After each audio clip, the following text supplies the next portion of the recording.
Hello बच्चों, कैसे हैं आप लोग। तो बच्चों, इस वीडियो में हम लोग रिफ्रैक्शन ऑफ लाइट में इस basic laws of refraction discuss करेंगे और उसमें कुछ सिंपल एग्जांपल्स, कुछ बातें करेंगे। तो रिफ्रैक्शन ऑफ लाइट का ये लेक्चर 2 है। लॉज ऑफ रिफ्रैक्शन, जैसे हम लोगों ने बच्चों लॉज ऑफ रिफ्लेक्शन पढ़े थे, ठीक है ना, इसी तरह से हम लोग लॉज ऑफ रिफ्रैक्शन पढ़ने वाले हैं। तो ये एक सिंपल रे डायग्राम है। ये हमारी मीडियम बाउंड्री है बच्चों। This is medium 1। इस मीडियम बाउंड्री के ऊपर ये मीडियम बाउंड्री दो मीडियम को सेपरेट करती है। मान लेते हैं कि ऊपर वाले मीडियम का रिफ्रैक्टिव इंडेक्स म्यू1 है। रिफ्रैक्टिव इंडेक्स हम लोग डिफाइन कर चुके हैं लास्ट वीडियो में जो रिफ्रैक्शन का लेक्चर 1 था। तो इसलिए प्लीज आप लोग पहले वो वीडियो देख लीजिएगा अगर ये इससे पहले वो नहीं देखा है तो। And this is refractive index mu two. तो ये मीडियम 1 है, ये मीडियम 2 है, ठीक है। ये वाली लाइट रे हमारी इंसिडेंट रे है। नॉर्मल के साथ इंसिडेंट रे जो एंगल बनाती है आप सब लोग जानते हैं, this is angle of incidence. और नॉर्मल के साथ जो रिफ्रैक्टेड रे एंगल बनाती है इसे एंगल ऑफ रिफ्रैक्शन बोलते हैं। आर से इसको भी रिप्रेजेंट करते हैं, एंगल ऑफ रिफ्लेक्शन को भी आर से ही रिप्रेजेंट करते थे। यहाँ पे कुछ पार्शियल रिफ्लेक्शन भी हो रहा होगा, हम लोग लास्ट लेक्चर में डिस्कस कर चुके हैं, पर अभी हम सिर्फ रिफ्रैक्शन की बात करेंगे। इसलिए मैं जो पार्शियली रिफ्लेक्टेड लाइट रे होगी उसको मैं रिप्रेजेंट नहीं कर रहा हूं, ठीक है बच्चों। तो सबसे पहला जो लॉज ऑफ रिफ्रैक्शन में फर्स्ट लॉ है उसे हम लोग स्नेल्स लॉ बोलते हैं, ठीक है। स्नेल्स लॉ को हम सिंपल लैंग्वेज में कुछ इस तरह से लिखते हैं कि वो एंगल ऑफ इंसिडेंस और एंगल ऑफ रिफ्रैक्शन को रिलेट करता है। इस तरह से लिखते हैं, म्यू1 sine i is equal to म्यू2 साइन आर, ठीक है। या हमारी कुछ बोर्ड की बुक में इस तरह से भी लिखा रहता है, sine i upon sine r it is equal to म्यू2 अपॉन म्यू1, मीन्स 2 का रिफ्रैक्टिव इंडेक्स 1 के रिस्पेक्ट में, ठीक है। इसे भी आप स्नेल्स लॉ कह सकते हो। बट याद रखना, ये इस तरह से हमारी बुक्स में लिखा रहता है कि जो साइन आई और साइन आर का जो रेशियो होता है it is equal to relative refractive index of medium 2 with respect to medium 1, ठीक है। बट इसको याद रखना आसान इस तरीके से होता है कि फर्स्ट वाले मीडियम का refractive index into sine I, second वाले मीडियम का refractive index into sine are, ठीक है बच्चों। तो अभी हम इसकी बात करेंगे। सेकेंड, ये फर्स्ट लॉ ऑफ रिफ्रैक्शन है, इसे स्नेल्स लॉ कहते हैं। इसकी एक सिंपल प्रूविंग भी होती है, एक इंपॉर्टेंट प्रूविंग है, मैं नेक्स्ट वीडियो में वो प्रूविंग कराऊंगा। फर्मेट्स थ्योरम के बेसिस पे हम इसको प्रूव करते हैं। एक सिंपल फर्मेट्स थ्योरम होती है, आप सब लोगों ने 9th या 10th क्लास में सुना होगा कि दो पॉइंट के बीच में लाइट रे जब भी एक पॉइंट से दूसरे पॉइंट पे पहुंचती है तो वो हमेशा उस पाथ को फॉलो करती है जिसमें टाइम मिनिमम होता है। Formats theorem for of least time भी बोलते हैं हम इसको। तो उसके थ्रू हम स्नेल्स लॉ की प्रूविंग करेंगे और उसके बेसिस पे एक बहुत बढ़िया मैकेनिक्स का प्रॉब्लम है जिसको हम लोग स्नेल्स लॉ यूज करके सॉल्व करेंगे। बट फिलहाल तो आप इसको सिंपल ऐसे याद रखेंगे, बार बार हम ये यूज करेंगे, म्यू1 साइन आई इक्वल टू म्यू2 साइन आर। सेकेंड लॉ बच्चों है वो बिल्कुल रिफ्लेक्शन से मिलता जुलता है, जो ये कहता है कि incident ray, refracted ray and normal are in the same plane. ये तीनों के तीनों बेटा सेम प्लेन में लाई करते हैं, तीनों को प्लेनर होते हैं।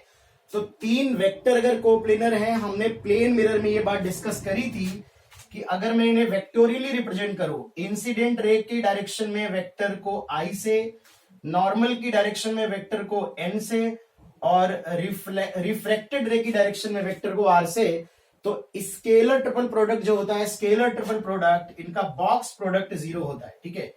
तो ये जैसे ही आप लोग वेक्टर पढ़ेंगे या आप लॉज ऑफ रिफ्लेक्शन का वीडियो देख लीजिए तो इसके बारे में मैंने डिटेल में डिस्कस किया हुआ है।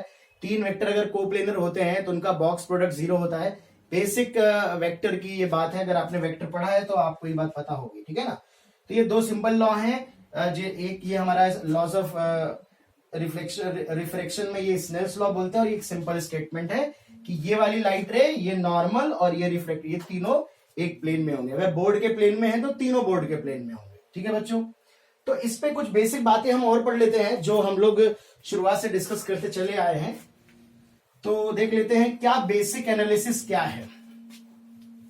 जैसे हम 10th क्लास में हमें बता दिया जाता है कि लाइट रे अगर रेयर से डेंसर में जा रही है तो लाइट रे नॉर्मल की तरफ बेंड हो जाती है, और अगर डेंसर से रेयर में जा रही है तो अवे फ्रॉम नॉर्मल चली जाती है। तो कुछ थोड़ी सी बेसिक एनालिसिस कर लेते हैं स्नेल्स लॉ की। बच्चों मान लेते हैं ये एक मीडियम बाउंड्री है और ये नॉर्मल है हमारा, ये इंसिडेंट रे है, दिस एंगल इज आई। मान लेते हैं कि बच्चों ये μ1 है और ये μ2 है, और μ1 जो है वो μ2 से बड़ा है, ठीक है, μ1 μ2 से बड़ा है। मतलब बच्चों लाइट रे हमारी एक डेंसर मीडियम से एक रेयरर मीडियम में मूव कर रही। तो अगर डेंसर से रेयरर में जा रही है तो थोड़ा सा देख लेते हैं, यहाँ पे क्या आएगा, μ1 sine i equal to μ2 sine r. तो यहां से sine r upon sine i it is equal to μ1 by μ2, it is greater than 1, ठीक है। μ1 μ2 से बड़ा है, ये 1 से बड़ा होगा, और चूंकि आई और आर दोनों 90 से छोटे हैं तो साइन भी एक इंक्रीजिंग फंक्शन है, आप कह सकते हो। तो इंक्रीजिंग फंक्शन का मतलब अगर मैं, और ये दोनों पॉजिटिव नंबर भी होंगे, ठीक है, इसको मैं इधर मल्टीप्लाई करूंगा तो कोई इक्वलिटी पे फर्क नहीं आएगा, sine r greater than sine i और आर ग्रेटर देन आई है, ठीक है। तो अगर मैं 0 से π/2 के बीच में, आप जानते हो साइन एक इंक्रीजिंग फंक्शन होता है साइन थीटा, तो अगर एंगल बड़ा होगा तो वैल्यू भी बड़ी होगी, ठीक है ना। अगर एंगल बड़ा होगा तो साइन थीटा की वैल्यू भी बड़ी होगी। तो आप सिंपल कह सकते हो R is greater than I. R is greater than I का मतलब है रिफ्रेक्टेड रे नॉर्मल के साथ ज्यादा एंगल बनाएगी। अच्छा ये सिंपल बात यार, रटे रहे हो तो बचपन से रटते चले आए हो, फिर से रट लो, कोई बड़ी बात नहीं। अगर आप प्रूविंग नहीं भी करोगे तो कोई दिक्कत नहीं है। तो अगर ये लाइट रे, सोचो अगर ये लाइट रे सीधी जाती तो कुछ ऐसी जाती, ठीक है। अगर ये सीधी जाती, ये एंगल आई के बराबर होता, बट आर की वैल्यू आई से बड़ी है, तो लाइट रे कुछ ऐसे जाएगी। मतलब angle of refraction is greater then angle of incidence. तो लाइट रे इस डायरेक्शन में जा रही थी, इस डायरेक्शन में चली गई बच्चों, तो हम कह सकते हैं this angle is called angle of deviation. इससे ये हमारा एंगल ऑफ डेविएशन है। तो साथ ही साथ हम एंगल ऑफ डेविएशन भी कैलकुलेट कर लेते हैं। तो इस पर्टिकुलर सिचुएशन में जो एंगल ऑफ डेविएशन होगा वो आर माइनस आई होगा। अगर हमारी लाइट रे डेंसर से रेयर मीडियम में जाएगी तो अवे फ्रॉम नॉर्मल, नॉर्मल से दूर हो जाएगी। अब ये स्टेटमेंट आपको प्रूव नहीं करना है, बार बार याद कर लो, बचपन से याद करते चले आओ, 9 10 से याद करते चले आओ, अब फिर से याद कर लो, क्योंकि हम बार बार इस चीज को प्रूव नहीं करने वाले। सिमिलरली बेटा, अगर μ1 से μ2 बड़ा है सपोज, ठीक है, एक लाइट रे मान लेते हैं, ये एंगल ऑफ इंसिडेंस है, तो इसका जस्ट उल्टा है बच्चों, तो ये लेस देन 1 आ जाएगा, तो ये आर लेस देन आई हो जाएगा। मैं प्रूव नहीं कर रहा हूं, तो आर लेस देन आई हो जाएगा, यानी कि जो एंगल ऑफ रिफ्रेक्शन की वैल्यू है वो एंगल ऑफ इंसिडेंस से छोटी होगी। छोटी होने का मतलब जो लाइट रे होगी वो नॉर्मल से कम एंगल बनाएगी, तो नॉर्मल के करीब आएगी, राइट। तो कम एंगल बनाएगी, तो ये लाइट रे सोचो ऐसे जा रही थी, ठीक है। अगर इसका रिफ्रेक्शन ना हुआ होता तो लाइट रे ऐसे जाती, तो तब उस सिचुएशन में ये जो एंगल होता वो आई के बराबर होता, ठीक है। पर ये कम एंगल बनाएगी, आर लेस देन आई है, तो नॉर्मल के पास आ जाएगी। This angle is angle of refraction. उस पर्टिकुलर केस में जो डेविएशन होगा it is I minus R. तो बड़ी सिंपल बात है यार, आई बड़ा है आर से तो आई माइनस आर हो गया, आर बड़ा है आई से तो आर माइनस आई हो गया। बस यहाँ क्लॉकवाइज डायरेक्शन में है, यहाँ पर एंटी क्लॉकवाइज। वो तो रे डायग्राम पे डिपेंड करेगा कि लाइट रे किस तरफ से इंसिडेंस हो रही है, वो आपको रटने की जरूरत नहीं है। बट डेविएशन जो होगा इस सिचुएशन में, जब रिफ्रेक्शन हो रहा है, तो आर माइनस आई या आई माइनस आर, कौन बड़ा है कौन छोटा है। तो ये सिंपल स्टेटमेंट आप अभी फिर से याद रखोगे, बेसिक एनालिसिस है स्नेल्स लॉ की। व्हेन ए लाइट रे propagates from a denser medium to a rare medium, it bends away from the normal, and when light ray moves from a rare medium to denser medium, it bends towards the normal, ठीक है, normal की तरफ bend हो जाती है। और अगर दोनों रिफ्रेक्टिव इंडेक्स सेम होंगे तो यहां पर भी समझ सकते हो कि अगर μ1 μ2 बराबर होंगे तो भैया आई और आर बराबर हो जाएगा। उस केस में लाइट रे में कोई डेविएशन दिखाई नहीं पड़ेगा, ठीक है ना। तो उस पर्टिकुलर केस में लाइट में कोई डेविएशन नजर नहीं आएगा। तो स्नेल्स लॉ पे कुछ सिंपल हम लोग फॉर्मूले वगैरह पे क्वेश्चन देख लेते हैं। कुछ छोटे छोटे क्वेश्चन बनते हैं बच्चों, कैसे अप्लाई करते हैं रिजल्ट को वो समझ लेते हैं। तो यहां पे हम लोग अगर देखें तो ये एक मीडियम बाउंड्री है, ये मान लेते हैं एयर है, इसका रिफ्रेक्टिव इंडेक्स √3 है। ये एक लाइट रे 60 डिग्री एंगल पे आ रही है, हमसे कहा गया फाइंड आउट डेविएशन। तो सबसे पहले बच्चों आप स्नेल्स लॉ लगा लीजिए। तो हमने स्नेल्स लॉ लगाया, एयर का रिफ्रेक्टिव इंडेक्स अगर दिया ना जाए तो 1 मान लीजिएगा, ठीक है। तो 1 sine i is equal to √3 sine r, μ1 sine i equal to μ2 sine r. तो 1 साइन 60 √3 साइन आर, ये √3/2 आएगा।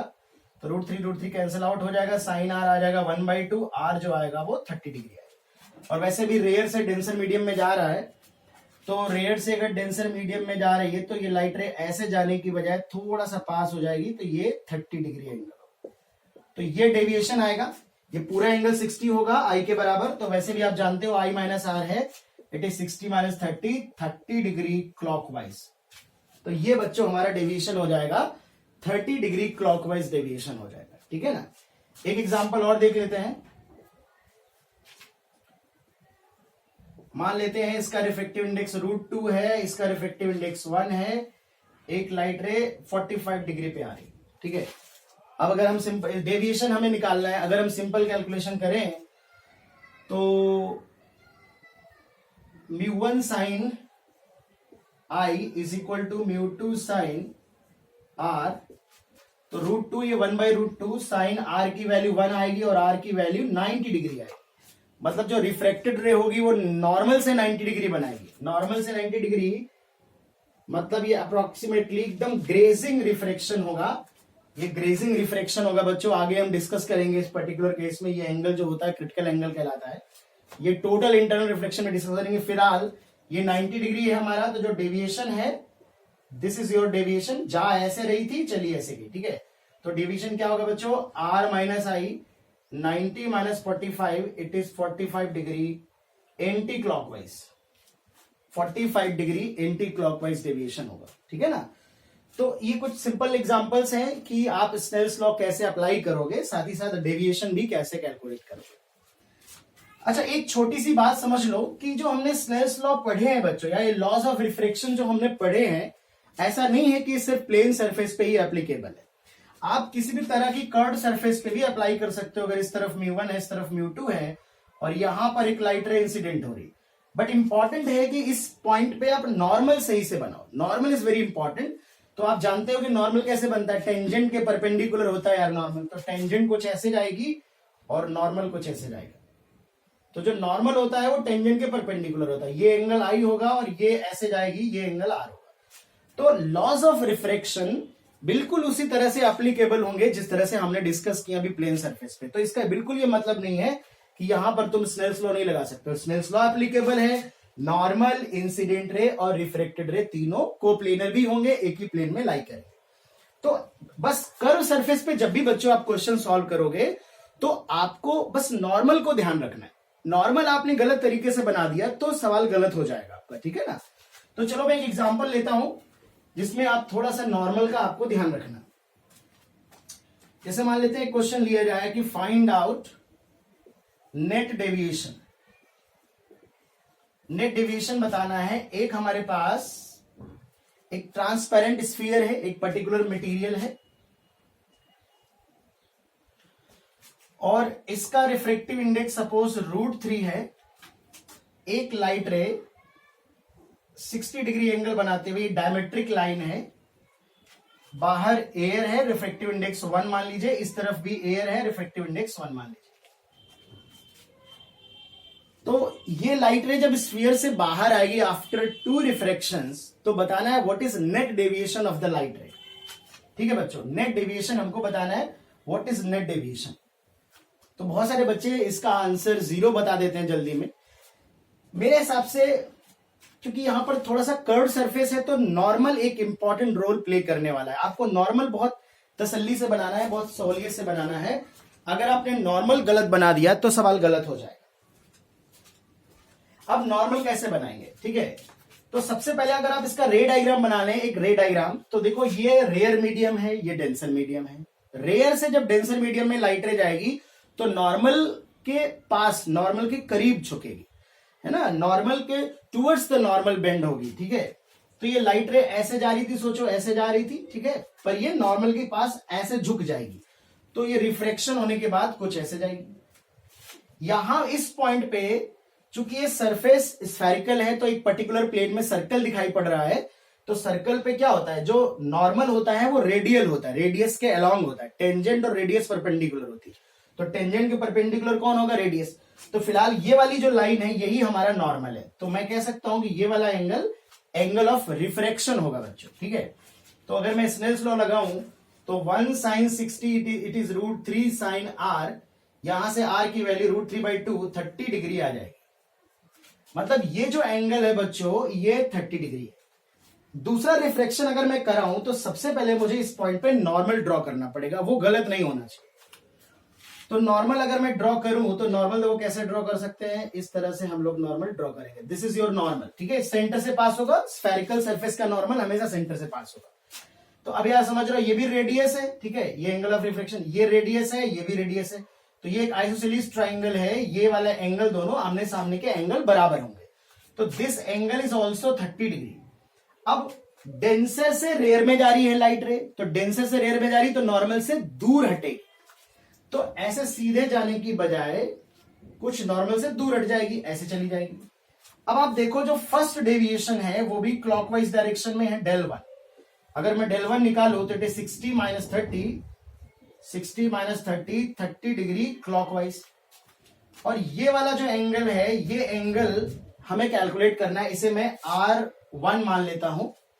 तो ये वाला अगर हम स्नेल्स लॉ लगाएं यहां से यहां के बीच में, तो √3 sin 30 it is 1 sin R1। R1 आप देखोगे 60 डिग्री आ जाएगा, ठीक है, ये √3 ये /2 हो जाएगा, √3/2 60 डिग्री हो जाएगा। तो यहां पर भी जो डेविएशन है, लाइट रे ऐसे जा रही थी और ऐसे चली गई, तो second deviation is also in clockwise direction. तो फर्स्ट डेविएशन भी क्लॉकवाइज है, सेकेंड डेविएशन भी क्लॉकवाइज है, तो डेविएशन ऐड हो जाएगा इस केस में, है ना।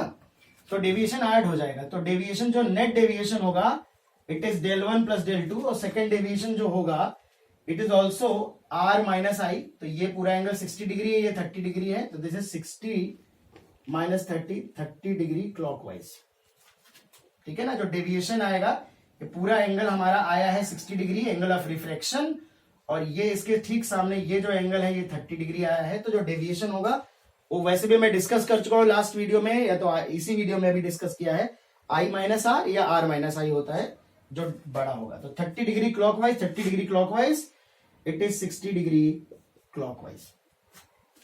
तो 60 डिग्री क्लॉकवाइज डेविएशन होगा बच्चों इसमें, ठीक है ना। तो ये स्नेल्स लॉ पे बहुत सिंपल क्वेश्चन है, डेविएशन अब कोई पूछ लेता है हमसे। एक दो क्वेश्चन और हम देखते हैं बेसिक स्नेल्स लॉ पे। मान लेते हैं कि हमारे पास दो मीडियम, एक मीडियम बाउंड्री है बेटा, एक मीडियम 1 है, ये मीडियम 2 है, space speed of light v1 है, v2 है, वेवलेंथ λ1 λ2, इसमें फ्रीक्वेंसी f1, इसमें फ्रीक्वेंसी f2। एक लाइट रे से इंसिडेंट हो रही, दिस इज एंगल I, और एंगल ऑफ रिफ्रैक्शन मान लेते हैं यार। तो कभी कभी एक सिंपल क्वेश्चन बन जाता है इस तरीके का भी, sine I versus sine R का अगर मैं ग्राफ बनाऊं, and this graph is making an angle 60 degree. अब अगर मैं पूछ लूं कि बताओ ये लाइट जो मूव कर रही है तो f1/f2, λ1/λ2, v1/v2 और μ1/μ2, इनमें से किसी की भी इस ग्राफ का यूज करिए। Using this graph and the given information find out the values of these ratios, ठीक है, इन रेशियोज की वैल्यू बतानी। तो बहुत सिंपल एग्जांपल है यार, ठीक है, बट थोड़ा सा समझ लो कि छोटे छोटे क्वेश्चंस भी किस तरह से बनते हैं। अगर हम थोड़ा सा देखेंगे ये ग्राफ बना है, तो सबसे पहले इन दोनों में आप रिलेशन समझ लो, तो आप समझ लोगे कि इस ग्राफ का भी यूज कैसे कर सकते हो। तो आप सब लोग जानते हो यार कि क्या रिलेशन होता है, μ1 sin I = μ2 sin R। तो sin I = μ2/μ1 sin R। तो अगर आप देखो this is y and this is x, तो ये आपका स्लोप हो जाएगा y = mx, y = mx type slope हो जाएगा। तो यहां से जो स्लोप की वैल्यू है वो स्लोप की वैल्यू क्या हो जाएगी, इट इज μ2/μ1। स्लोप की वैल्यू जो हो जाएगी इट इज μ2/μ1, ठीक है ना। यहां पर जो m की वैल्यू μ2/μ1 है, तो जो tan 60 आएगा वो μ2/μ1 आएगा, इट इज √3।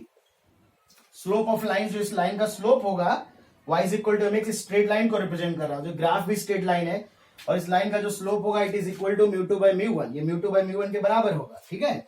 तो mu two by mu one जो होगा वो √3 हो जाएगा, ठीक है। और जो mu two by mu one है, तो mu one by mu two क्या आ जाएगा, इट इज 1 बाई √3। अब mu is equal to F lambda होता है, ठीक है, sorry V is equal to F lambda. तो आप ऐसे समझ सकते हो कि जो फ्रीक्वेंसी है वो तो चेंज होती नहीं है, उसका रेशियो तो 1 होगा, ठीक है बेटा।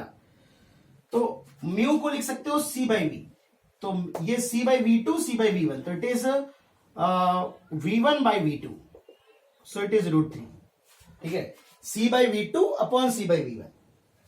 Similarly V is equal to F lambda है, तो V1 बाई V2 जो आएगा, V1 बाई V2 आएगा जो